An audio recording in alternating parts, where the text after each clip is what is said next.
Ya, Assalamualaikum warahmatullahi wabarakatuh. Jadi, kami akan mempresentasikan mengenai rencana strategi stok OTK Balkis. Kami dari kelompok 4 dengan saya Cevia Saira dengan NIM 20314. Selanjutnya akan dilanjutkan oleh teman saya Dias. Baik, selanjutnya saya Diasmel Azahra dengan NIM 2231020. Nah, di sini lanjut dengan strategi alternatif yang akan diusulkan. Nah, yang pertama ini ada bundling produk musiman dan juga peralatan sekolah. Di sini kita mulai dengan perancangan paket bundling berdasarkan kebutuhan siswa pada momen tertentu. Kemudian di sini ada evaluasi efektivitas paket berdasarkan tingkat penjualan dan juga respon pelanggan. Kemudian ada penambahan varian bundling apabila permintaan itu meningkat. Kemudian yang kedua itu adalah pemasaran digital, yaitu lewat WA Business dan juga Instagram. Nah, di sini optimalisasi WhatsApp Business untuk komunikasi langsung dengan dan pemesanan. Kemudian ada juga penggunaan Instagram untuk visualisasi produk, testimoni pelanggan, dan juga pengumuman untuk promo. Nah, yang ketiga di sini ada peningkatan layanan print dan juga fotokopi. Nah, di sini ada standarisasi kualitas print melalui SOP operasional harian. Kemudian ada pembuatan antrean layanan berbasis nomor urut saat jam padat untuk menjaga keteraturan dan juga monitoring keluhan pelanggan untuk perbaikan layanan secara berkelanjutan.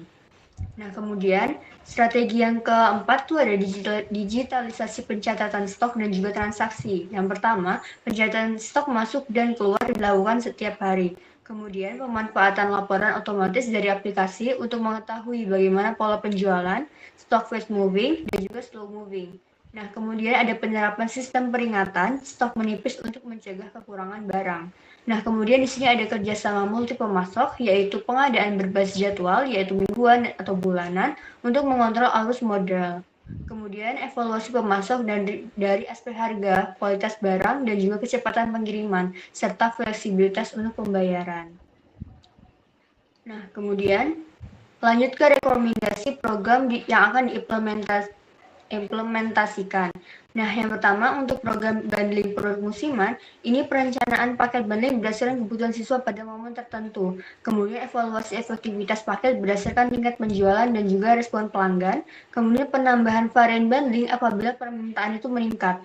Nah, kemudian yang kedua, untuk program pemasaran digital terintegrasi, itu optimalisasi WhatsApp bisnis untuk berkomunikasi langsung untuk pemesanan. Kemudian penggunaan Instagram untuk visualisasi produk, testimoni pelanggan dan juga pengumuman untuk promo. Kemudian pengembangan tone dan juga manner konten yang konsisten untuk membangun brand image toko Balkis. Kemudian yang ketiga itu ada program peningkatan layanan print dan juga fotokopi.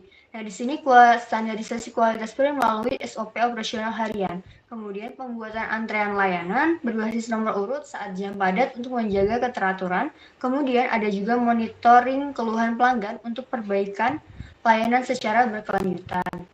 Nah, kemudian di sini untuk rekomendasi yang keempat tuh ada program digitalisasi operasional, yaitu pencatatan stok masuk dan juga keluar dilakukan setiap harinya. Kemudian pemanfaatan laporan otomatis dari aplikasi untuk mengetahui bagaimana pola penjualan, stok fast moving dan juga slow movingnya. Kemudian di sini penerapan sistem peringatan stok menipis untuk mencegah kekurangan barang. Kemudian yang kelima ini ada program manajemen pemasok, yaitu pengadaan berbasis jadwal atau mingguan atau bulanan untuk mengontrol arus modal. Kemudian ada evaluasi pemasok dari aspek harga, kualitas barang, kecepatan pengiriman, dan juga fleksibilitas pembayaran. Oke, selanjutnya di sini ada proyeksi laporan keuangan untuk tahun-tahun berikutnya. Ini kita ambil dari 3 tahun sebelumnya. Yang pertama di sini ada laporan laba rugi. Jadi laporan laba rugi proyeksi ini menunjukkan kalau adanya pertumbuhan laba bersih yang stabil dari 18.360.000 pada tahun 2025 menjadi 22.509.000 pada tahun 2027. Yang mengindikasikan kalau kelayakan dan profitabilitas bisnis toko Balkis di masa depan. Kinerja ini dicapai tanpa adanya beban bunga dan pajak dan diasumsikan karena toko Balkis adalah entitas kecil atau toko kecil yang belum memiliki utang berbunga dan masih dalam batas pembebasan atau skema pajak UMKM. Nah, proyeksi ini sangat penting sebagai dasar manajemen untuk melakukan perencanaan dan operasional untuk penetapan target bisnis. Next.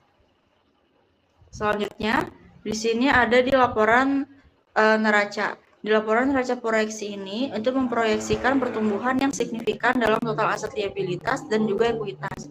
Itu meningkat dari 24.860.000 menjadi 75.993.000 pada tahun 2027. Ini menunjukkan kalau misalnya toko Balkis itu berkembang dan semakin kuat secara finansial. Proyeksi ini penting untuk mengatur kesehatan jangka panjang dan kebutuhan modal kerja. Sebagian besar akun bernilai nol, misalnya pada long term debt sama account receivable, yang sesuai untuk usaha kecil atau UMKM yang beroperasi secara tunai dan tidak memiliki utang jangka panjang. Peningkatan ekuitas didorong oleh akumulasi laba bersih yang semakin memperkuat posisi keuangan dari ownernya. Next. Di proyeksi rasio ini, dari current ratio, quick ratio, dan lain-lain, itu meskipun toko Balkis diproyeksikan memiliki pertumbuhan laba bersih yang stabil dan solvabilitas jangka panjang yang membaik karena ekuitas yang tumbuh pesat, namun analisis rasio mengungkap masalah operasional dan keuangan yang serius. Nah, perusahaan atau toko Balkis itu menghadapi krisis likuiditas yang mendesak yang ditunjukkan oleh current ratio dan quick ratio yang negatif atau sangat rendah, yang harus segera diatasi melalui injeksi modal atau uh,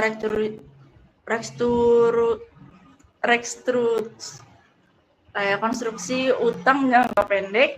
Nah, selain itu perlu dilakukan perbaikan untuk mengatasi penurunan efisiensi aset, yaitu total aset turnover yang menurun dari 1,45 menjadi 0,72 dan penurunan profitabilitas atau ROI yang menurun dari 100% menjadi 37%. Dengan mengelola inventaris atau inventory atau persediaan yang melambat dan juga memastikan investasi aset tetap dapat menghasilkan pendapatan secara proporsional. Next.